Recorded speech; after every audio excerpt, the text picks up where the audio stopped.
Okay. Now, imagine yourself in Mongolia. You look up at this billboard for a haunted attraction, and it's illustrated with a pale face with bloody tears. And the text reads as follows, though obviously in Mongolian instead of English. Have you experienced ghosts from movies so far? You have now the opportunity to experience them in person by entering a scary haunted house. A family of Chinese origin slaughtered each other for obscure reasons. They remain in this haunted house. While the house masters who become ghostly corpses will serve you some tea, the dead children will run around you. That sounds great. I would definitely pay to go do that. It does sound unique. Yeah, it sounds rather different. That sounds than what better we've than encountered here. Otherworld, instead of like somebody with a fake chainsaw just jumping out. And No, those are real chainsaws. They just don't have the chains on them. Yeah. Okay. Good thing I didn't get my hand in there.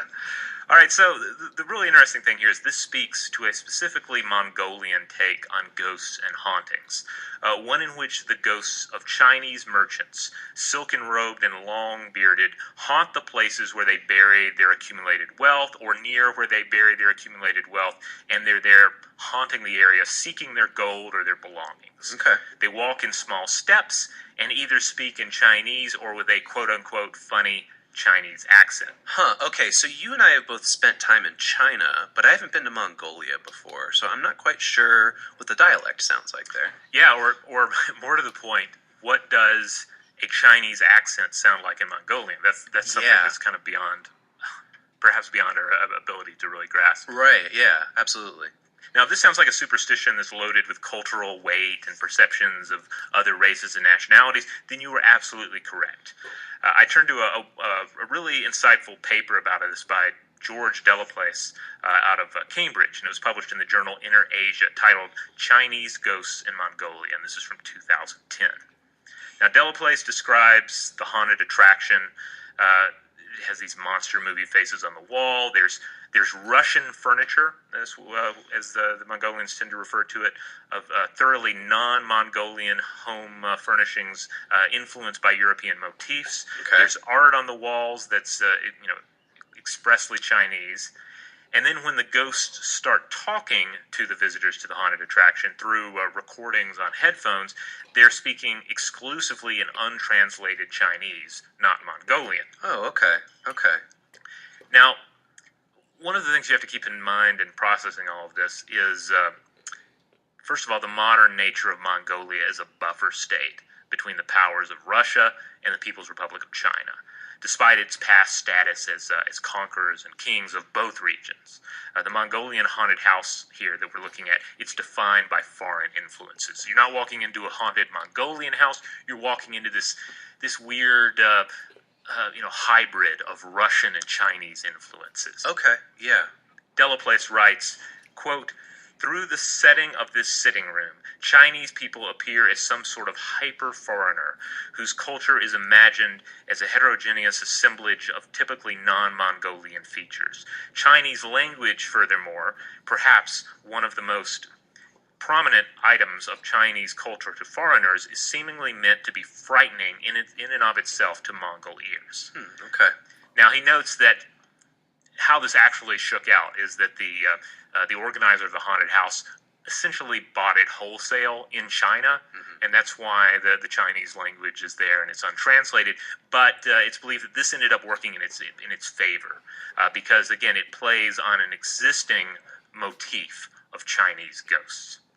So they bought a house and moved it to Mongolia? Well, it's kind of like here in the States we have the haunted attraction industry, and they have industry trade shows, and you can go and buy all of these various set pieces. Oh, okay. And all. So essentially, the organizer bought a large portion of this as is from somewhere in China. Gotcha, okay. So it's not as calculated a move as one might think, but it still, again, plays into an existing motif. And that, again, is that you have these Chinese ghosts in Mongolian cities that have a, quote, notorious history of Chinese migration. Now, this tradition emerges from a colonial past, yet also speaks to the complications of modern Mongolia and its interactions with Chinese enterprise. And the ghosts are seen as immigrant parasites, almost a sort of economic and cultural vampire. All right, so we're immediately seeing how the culture of Mongolia influences what their scare culture is, essentially. Yeah, yeah. I mean, and how their past interactions with the Chinese and various racial stereotypes about the Chinese, how those factor into their haunt industry. Okay. And this is something that's not completely out of line with haunted attractions here in the States. Right. There have been haunted attractions that have been criticized for leaning into racial stereotypes as well. Yeah, yeah. I'm thinking of here in Georgia, we have like haunted hay rides around Atlanta that you can go do, where you ride through a cornfield essentially, and again, people with fake chainsaws or maybe real chainsaws jump out of the corn at you and try to spook you. So we have this idea of the Chinese merchant ghost in Mongolia, and it's excessively far, and it's difficult to actually banish these ghosts in large part because the basic idea here is that the average Mongolian doesn't really understand how the Chinese think, how this sort of stereotypical Chinese merchant thinks, and therefore it's difficult to communicate with them, difficult to try and banish them. Okay. Now, you have variations on this ghost story. For instance, you have ghosts of war, particularly of the Mongolian struggle for independence in the 20th century. This would have been the Mongolian Revolution of 1921, in which the Soviet Red Army backed the overthrow of the Russian White Guard. These were anti-communist forces, and also ended the Chinese occupation of Mongolia, which had been going on since 1919. Now, Mongolia remained a Soviet satellite state until around 1990. So we're talking wandering ghost soldiers here, a ghost general, that sort of thing.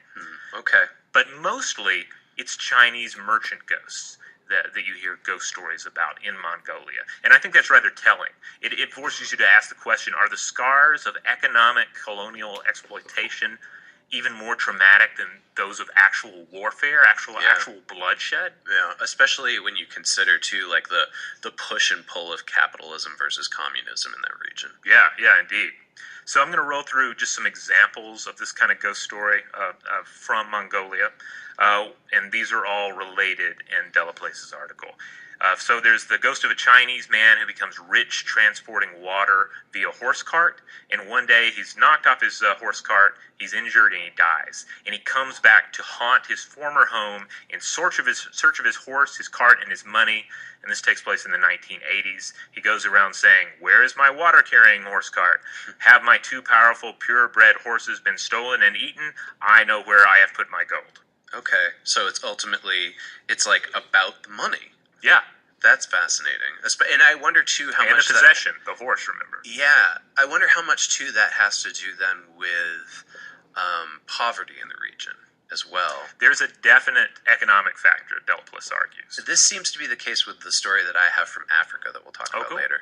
Yeah, I think we both found that in seeking out examples from every continent, it was impossible to avoid like post-colonial trauma or anxiety. Yeah. All right, so another one. This is from a haunted courtyard in Ulaanbaatar. And this is haunted, again, by the ghost of a Chinese man. This one in particular became rich running a restaurant in the 1950s, and it was said that when he died, his soul took refuge in his money. Now, this individual was supposedly fully integrated into Mongolian society, and so he did not receive a proper Chinese funeral, thus the haunting. In this particular ghost story, they tried a Buddhist ceremony to drive the spirit away. It didn't work. The current owner of the property lost his temper. He throws some coins out into the courtyard, and he lambasts the ghost with a racial slur. Wow. Yeah. And this causes the ghost to leave, but then the owner has to do this every night to keep the ghost away. And this is a story from around 2003. Wow, okay. And the ghost in this scenario is just heard to say, "Hey, my money! Hey, my money!"